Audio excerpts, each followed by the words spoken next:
अस्सलाम वालेकुम वरहमतुल्लाहि वबरकातुहू। अजीज़ तरीन साथियों, कुछ लोग बदगुमान होते हैं, बदगुमानी में ही ज़िंदगी जीते हैं और बदगुमानी को ही फैलाते हैं।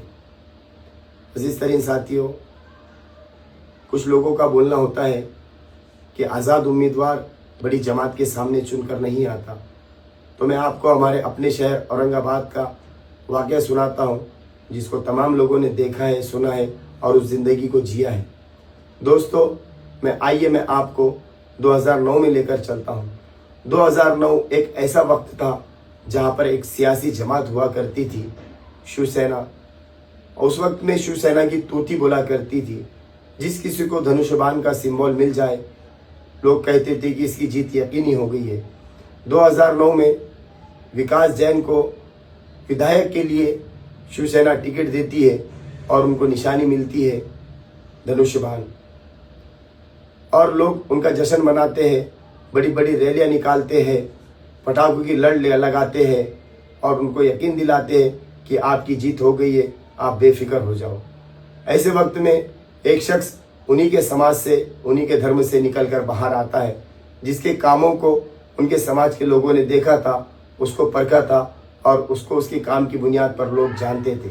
ऐसा शख्स मोमबत्ती निशान के साथ में आज़ाद उम्मीदवार के तौर पर अपना नॉमिनेशन फॉर्म भरता है, और जब नतीजे सामने आते हैं, जिसकी तूती बोला करती थी धनुष्यबाण, वो मोमबत्ती के सामने वोटों की गिनती में हज़ारों की तादाद में पीछे हो जाता है। तो कहने का मतलब ये है कि आज़ाद उम्मीदवार हो या पार्टी का उम्मीदवार हो, वोट उसी को मिलता है जो काम करता है, जो आवाम के दरमियान में रहता है। जो लोग कहते हैं कि तकरीर से लोग काम भूल जाते हैं, तो ऐसा बिल्कुल भी नहीं होता है। जो काम करता है, मेरी कौम उसके कामों को याद रखती है, उसके कामों की सराहना करती है, क्योंकि मेरी कौम कुछ भी हो सकती है लेकिन कभी एहसान फरामोश नहीं हो सकती।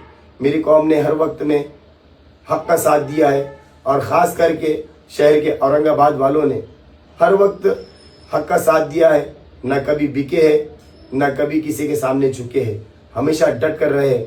अजीज़ तरीन साथियों, मैं आप तमाम लोगों से यही मुतालिबा करता हूँ कि काम करने वालों को चुनिए, काम की बुनियाद पर वोट दीजिए। मैं चाहता हूँ कि ये औरंगाबाद शहर महानगर पालिका का जो इलेक्शन 2026 में होने जा रहा है, ये सिर्फ और सिर्फ काम की बुनियाद पर हो। काम करने वालों को वोट दो, ऐसों को बिल्कुल भी वोट मत दो जो आपके दरमियान में से गाड़ी में से सिर्फ हाथ हिलाते निकल जा रहे हैं, जो सिर्फ रैलियों पे खर्च कर रहे हैं। गरीबों का कोई एहसास इनको नहीं है। इनकी सुबह शाम को 4 बजे 5 बजे होती है, रात भर जागना इनका काम होता है।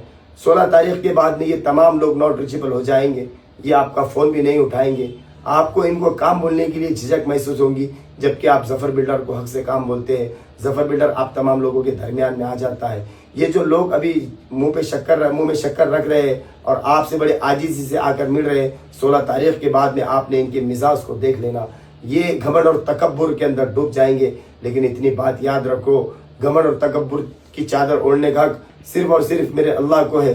जिस किसी ने इसको ओढ़ने की कोशिश किया, अल्लाह ने उसको निस्तो नाबूद कर दिया है। तो इस इलेक्शन में हक का साथ दीजिए, काम करने वालों को वोट दीजिए। मेरी दोनों निशानियां आपको मालूम है, इन दोनों निशानों पर वोट देकर जफ़र बिल्डर को भारी से भारी अक्सरियत से कामयाब बनाइए, ताकि महानगर पालिका में जाकर जफ़र बिल्डर आपकी हक की आवाज़ बने, जफ़र बिल्डर पुलिस स्टेशन में आपकी हक की आवाज़ बने, जफ़र बिल्डर स्कूलों में आपकी आवाज़ बने, हर वो जगह पर जफ़र बिल्डर आपकी आवाज़ बने जहाँ पर आपको ज़रूरत है। तो मेरे हक में वोट कीजिए और भारी से भारी अक्सरियत से कामयाब कीजिए। निशानी देखकर नहीं, सबसे ज़्यादा पेशानी देखकर वोट कीजिए, और अल्लाह सर देखकर सरदारी अता करता है। जज़ाकल्लाहु खैर।